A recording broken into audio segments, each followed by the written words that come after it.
Hi everyone. आप सभी को मेरा नमस्कार। मैं ग्रामीण चिकित्सकों को नियोजन संबंधित कुछ खबरें हैं जो मैं आपको बताऊंगा, और सेकेंड बैच के जो कंपार्टमेंटल के एग्ज़ाम की जो तैयारी कर रहे हैं उनको एग्ज़ाम संबंधित कब होगी इसका भी मैं आपको बताऊंगा।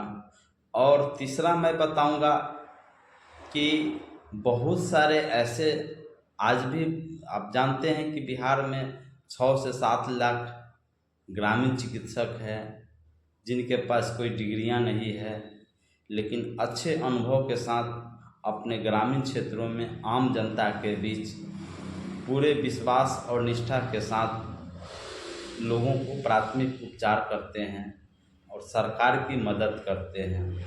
चाहे वह आपदा किसी भी तरह के आपदा हो, चाहे वो प्राकृतिक आपदा हो या फिर नेचुरल आपदा हो, सभी ग्रामीण चिकित्सक अपनी जान को हथेली पर डालकर आम जनता के बीच रह करके उनको सेवा देने का काम करते हैं। वैसे में सरकार कहती है कि आपके पास सर्टिफिकेट होना चाहिए, यह बात भी बिल्कुल सही है। तो सरकार ट्रेनिंग क्यों कराना चाह रही है? सरकार ट्रेनिंग कराने का उद्देश्य है कि आज भी ग्रामीण क्षेत्र में बहुत सारे ऐसे ग्रामीण चिकित्सक हैं जो अनुभव तो काफ़ी है, बहुत अनुभव है, अच्छे अच्छे एक्सपर्ट चिकित्सक के संपर्क में रह के, उनके संरक्षण में रह करके, उनके अस्पतालों में रह करके 5 साल 10 साल 15 साल 20 साल का अनुभव होता है, तब तो वह अपने ग्रामीण क्षेत्रों में इलाज के लिए जाते हैं प्राथमिक उपचार में। तो जिस अस्पताल में तो वो रहते हैं वहाँ पूरी व्यवस्थाएं होती हैं और उस व्यवस्थाएं के अनुकूल चिकित्सक के गाइडलाइन पर आप वहाँ ऊर्जा का फ्लो करते हैं और इलाज करते हैं, लोगों को सुइया देते हैं, पानी चढ़ाते हैं, ब्लड चढ़ाते हैं, जो भी उनका प्रोटोकॉल जो होता है प्रिस्क्रिप्शन का, उस प्रोटोकॉल्स का फॉलो करते हैं।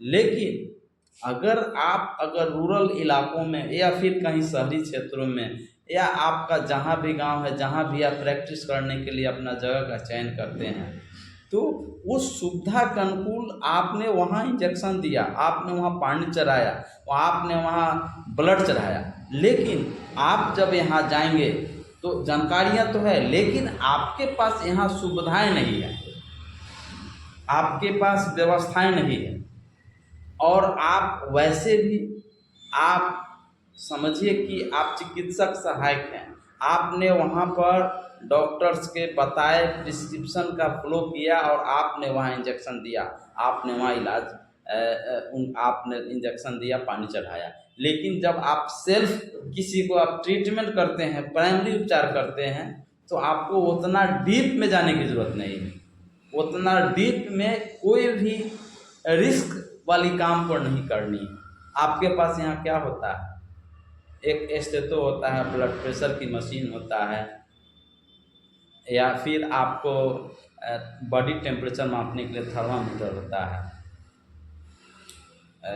और भी जो छोटी मोटी उपकरण है, इक्विपमेंट है जो आपके पास उपलब्ध होता है। तो उस इक्विपमेंट, छोटी छोटी इक्विपमेंट के जरिए आप किसी को गंभीर बीमारियों का आप चिकित्सा नहीं कर सकते हैं। न आपको सरकार और न आपको कोई डॉक्टर्स आपको बताया कि आप यह काम कर सकते हैं, और आपको करना भी नहीं चाहिए। वही कुछ ऐसे ग्रामीण चिकित्सक हैं जिसको ग्रामीण चिकित्सक नहीं कहिए, कंपाउंडर कहिए, जो अस्पतालों से तो चले आते हैं ग्रामीण क्षेत्रों में इलाज करने के लिए, लेकिन आप कभी कभी वह ज़रूरत से ज़्यादा वह किसी पेशेंट को इलाज कर बैठते हैं, ज़रूरत से ज़्यादा उनको रिक्स ले लेते हैं, हाई रिक्स ले लेते हैं, जिसके कारण मामला फंस जाता है, मामला गंभीर हो जाता है। तो वैसे मैं ग्रामीण चिकित्सकों को बताऊंगा कि कभी आप वैसा काम नहीं करें जिससे कि ग्रामीण चिकित्सक की बदनामी हो। आपने देखा है कि मुजफ्फरपुर में एक सुनीता किडनी कांड में आप लोगों को भी जानकारी होगा कि 2 किडनी निकाल लिया गया। क्या वास्तविकता है। हालांकि सभी लोगों का जानकारी है कि किडनी निकाल लिया गया, सत्यापित भी हुआ है, वो डायलिसिस पर है मुजफ्फरपुर मेडिकल कॉलेज में। कई एक बार पीएमसीएच भी रेफर किया गया था। अनेक जगहों से डॉक्टर्स का टीम ने उनको इलाज करने की कोशिश की। आज भी इलाज तो ये है, काफ़ी गंभीर है। कभी पेपर में माध्यम से हम लोग सुनते हैं, जानकारी लेते हैं, काफ़ी दुख होती है। तो वैसा कोई काम नहीं करे जिससे कि चिकित्सा जगत बदनाम हो और ग्रामीण चिकित्सकों की बदनामी हो। दूसरी बात मैं बताऊंगा कि एक या डॉक्टर्स थे या फिर आपको कौन थे पता नहीं, जो यूट्यूब से किसी पेशेंट का सर्जरी कर दिए। कितना अशोभनीय और काफ़ी गंदा और काफ़ी खराब बात है, ऐसा कभी नहीं करना चाहिए।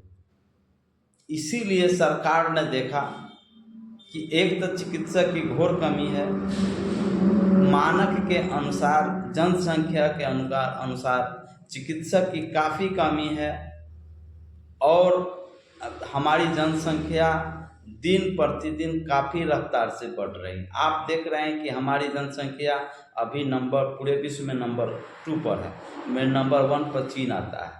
कुछ ही दिनों के बाद इंडिया नंबर 1 पर आ जाएगी जनसंख्या के मामले में, जिस रफ्तार से हमारी जनसंख्या बढ़ती जा रही है। खैर छोड़िए इन बातों को। तो चिकित्सक की कमी है, घोर कमी है। और सरकार ने देखी कि हमारे पास ग्रामीण चिकित्सक की फौज है, काफ़ी ग्रामीण चिकित्सक हैं, लगभग 5 लाख 7 लाख ग्रामीण चिकित्सक हैं। और इनको क्यों नहीं ट्रेनिंग दे करके वो जो गलती करते हैं आम जनता के बीच इलाज के दौरान और नहीं समझ पाते हैं कि ओपीडी क्या होता है, आईपीडी क्या होता है। तो आपको आईपीडी में पेशेंट को एडमिट किया जाता है, तो आप प्राथमिक उपचार कर रहे हैं, एडमिट का तो सवाल ही नहीं उठता है। आप एडमिट का कभी दिमाग में नहीं रखना है, आपको वह बहुत रिस्क वाली मामला होता है, वैसे में आपको अस्पताल भेजना है। ओपीडी यानी किसी पेशेंट को हाई फीवर है, तेज बुखार है, उसको कोल्ड स्पॉन्जिंग करे, ज़्यादा से ज़्यादा पैरासीटामोल की दवाई दें, ठीक है, प्राइमरी उपचार करें और उसको अस्पताल समय रहते जो सरकार की जो भी सरकारी अस्पतालें हैं वहाँ पर पेशेंट को रेफ़र करें, वहाँ पेशेंट को पहुँचाने का काम करें, ताकि पेशेंट को सही इलाज हो सके और उसकी जान बचाई जा सके। क्योंकि आपका एक ही उद्देश्य है, सभी चिकित्सकों का एक ही उद्देश्य होता है। कोई भी बीमार व्यक्ति अगर आपके पास आता है तो उस बीमार व्यक्ति को आप स्वस्थ करके, आप हेल्दी करके उसको भेजना, उसको ठीक रखना। अगर वह आपसे संभव नहीं होता है तो आपको हायर सेंटर, जहाँ भी चिकित्सक, एक्सपर्ट चिकित्सक है, विशेषज्ञ चिकित्सक है, वहाँ पर उसको रेफ़र करना, वहाँ पर ही पेशेंट को इलाज करवाना, जिससे कि उसकी जान बचाई जा सके। तो सरकार देखी कि हम ट्रेनिंग करा देते हैं ग्रामीण चिकित्सकों को, तो सबसे पहला फ़ायदा होगा कि जब कोई भी आपदा आएगा, चाहे वो कृत्रिम आपदा हो या फिर नेचुरल आपदा हो। आपने देखा है कि अभी कोरोना आया था, जो कि नेचुरल आपदा था, प्राकृतिक आपदा आया था, जिसमें ग्रामीण चिकित्सक बढ़ चढ़ कर के हिस्सा लिया और साबित कर दिए कि हम भी चिकित्सक से कम नहीं हैं। भले मेरे पास डिग्रियां नहीं है, भले हमारे पास इक्विपमेंट की कमी है, व्यवस्थाएं नहीं हैं, लेकिन मैं भी पेशेंट को इलाज करूंगा और उसको मैं ठीक करूंगा और लोग ठीक किए जाते। आप याद करिए वह दिन जब बड़े बड़े अस्पताल जो डेली 100, 200, 500 ओपीडी देखते थे, भर्ती की तरफ छोड़ ही दीजिए बात, जो 50, 150 की संख्या में एडमिट भी पेशेंट रहता था, हर कॉम्प्लिकेटेड पेशेंट एडमिट रहता था। सभी पेशेंट को इसी तरह इलाज करके उनको भेज दिया गया और अपने अस्पतालों के बंद कर दिया गया, अपने क्लिनिक को बंद कर दिया गया, वह सेल्फ सेफ्टी के लिए, खुद सुरक्षा के लिए। और ज़रूरी भी था मैं तो कहूँगा कोरोना एक ऐसा एपिडेमिक था, ऐसा भयावह स्थिति कंडीशन पैदा हो गया था भारत में, जो कि लोगों को लगा कि अब तो बचना मुश्किल है। लेकिन माननीय प्रधानमंत्री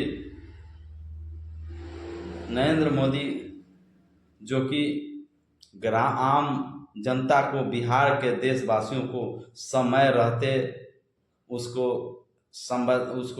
एक व्यवस्था लाई स्वास्थ्य के संबंधित, और सभी को प्रॉपर वैक्सीनेशन कराया गया, प्रॉपर टेस्ट की व्यवस्था थी, प्रॉपर इलाज की व्यवस्था की गई, और जिसको उस पर हम लोग काबू पाए। आपने देखा होगा कि कितने लाश पानी में तैरते थे। विदेशों में तो बहुत भयावह कंडीशन हो गया था, लेकिन भगवान का और डॉक्टर्स का, हमारे माननीय प्रधानमंत्री श्री नरेंद्र मोदी जी का लाख लाख शुक्र है, और हम सभी देशवासी उनका आभारी हैं कि उन्होंने कोई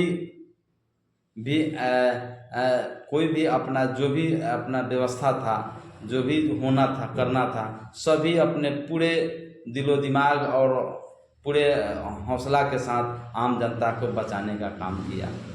उस समय आपने देखा होगा कोरोना काल में जो हमारे हेल्थ वॉलेंटियर्स होते हैं, जो कौशल विकास के अंतर्गत कुछ ट्रेनिंग भी कराया गया था। 90 दिनों का 3 महीने का ट्रेनिंग कराया गया था। कोविड-19 पर ट्रेनिंग किया गया था कि कभी भी गंभीर आपदा आएगा तो ये मेरा फौज लोगों को बचाने का काम करेगा, जिसको आपको कौशल विकास के अंतर्गत ट्रेनिंग ली गया था। उसमें बताया गया था कि ट्रेनिंग करने के बाद जब भी आपदा आती है, जब भी कुछ ऐसा होता है, तो उनको चिकित्सा सेवा में लिया जाएगा। लेकिन ऐसा नहीं कर सके, कोरोना भी चली गई। खैर छोड़े इन बातों को, जब आएगी तो देखा जाएगा। लेकिन मैं ग्रामीण चिकित्सकों को कहना चाहूँगा कि कोई भी ऐसा चिकित्सा का काम नहीं करे, कोई भी ऐसा इलाज न करे जिसमें ग्रामीण चिकित्सकों की बदनामी हो, लोग ग्रामीण चिकित्सकों के नाम पर हंसे। इसीलिए प्राइमरी करें और चिकित्सक के संपर्क में रहे। आपके जो भी स्थानीय चिकित्सक हैं, पीएचसी हो, सीएचसी हो, कम्युनिटी हेल्थ सेंटर हो, एडिशनल पीएचसी हो, आप उनसे सराय मशवरा ले सकते हैं, उनसे बातें करें, उनसे एक अच्छा कम्युनिकेशन स्थापित करें, और निश्चित रूप से उनके गाइडलाइंस का फॉलो करें। अगर आपके पास कोई चमकी बुखार का लक्षण वाला पेशेंट आता है, आपने देखे हैं कि अप्रैल से लेकर जून जुलाई में काफ़ी प्रचंड गर्मी होता है, उसमें बच्चों को चमकी बुखार हो जाता है, जिसको हम दिमागी बुखार कहते हैं, मेनिंजाइटिस कहते हैं, एक्यूट इंसेफ्लाइटिस सिंड्रोम कहते हैं, या फिर उसको मस्तिष्क, अनेक नामों से जाना जाता है। तो वैसे गंभीर बच्चे अगर आपसे मिलते हैं, आपके पास आते हैं दिखाने, यह जरूरी नहीं है कि हाँ ये समस्याएं हैं। कहा जाता है कि लीची के समय ही ज़्यादातर ऐसे मामले आते हैं, बट ऐसा भी नहीं है, क्योंकि अभी तक कोई प्रमाणित नहीं हो सका है। बहुत सारे चिकित्सक, बहुत सारे विशेषज्ञ, बहुत सारे हमारे साइंटिस्ट ने शोध किया है कि गर्मी के कारण भी बच्चे धूप में चल जाते हैं, बिना खाना खाए हुए 11-12 बजे तक रहते हैं, सुबह आकर के बिछौना पर सो जाते हैं। कभी कभी रात में माँ उसके ऊपर ध्यान नहीं देती है, बिना खाए हुए सो जाती है, तो बच्चों में हाइपरग्लाइसेमिया हो जाता है, हाइपोग्लाइसेमिया हो जाता है, शरीर में ग्लूकोज हो जाता है। खैर मैंने आपको इस पर ऑलरेडी वीडियो के माध्यम से आपको मैं जागरूक करने का काम किया हूँ। तो आप उस कंडीशन में पेशेंट को फ़ौरन अस्पताल अगर भेजते हैं तो उसकी जान बचाई जा सकती है। ओझा गोनी झाड़ फूँक के बातों को, अंधविश्वास को उजागर करें, लोगों को बताएं कि इसके चक्कर में नहीं पड़े और अस्पताल जाएं, चिकित्सक से जाके मिलाएं। आज देखेंगे किसी पेशेंट को सांप काट लेता है, तो पहले आधा घंटा, 1 घंटा, 2 घंटा झाड़ फूँक के चक्कर में अपना समय व्यतीत कर देते हैं, बर्बाद कर देते हैं। जब वह जहर जब उसके बॉडी में ज़्यादा फैल जाता है तो जब अस्पताल जाता है तब तक के लिए उसका बचना मुश्किल हो जाता है। डॉक्टर प्रयास करता है, कभी कभी डॉक्टर सफल भी हो जाता है बचाने में, लेकिन कम ज़्यादातर उसकी मौत हो जाती है। कारण क्या है? समय पर इलाज नहीं होना, समुचित व्यवस्था के बावजूद भी समय पर अगर कोई रोगी नहीं पहुंच पाता है तो उसकी मौत हो जाती है। तो ऐसी घटनाओं से बचना चाहते हैं, ऐसी समस्याओं से बचना चाहते हैं, तो आप इस जो अंधविश्वास की जो धारणाएं हैं, झाड़ फूँक ओझागुनी का जो चक्कर है, उसको उजागर करें, लोगों को बताएं कि बिना लेट किए हुए अस्पताल ज़रूर जाना चाहिए। यहाँ तक कि टीबी हो जाता है किसी पेशेंट को, या फिर चिकन पॉक्स, माता मैया हो जाता है, तो लोगों में हमने देखा है कि पहले झाड़ फूँक कराते हैं, काफ़ी विलम्ब हो जाती है, इलाज नहीं हो पाता समय से।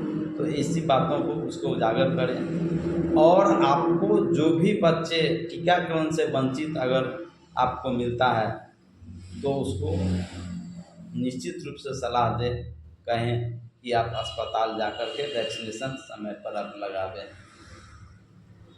दोस्तों, मैं बातें कर रहा था कि नियोजन की बातें कर रहा था, सेकेंड बैच का अपार्टमेंटल की बातें कर रहा था, एडमिशन की बातें कर रहा था एनआईएस में। मैं अगले वीडियो में मैं इसको विस्तार से बताऊंगा।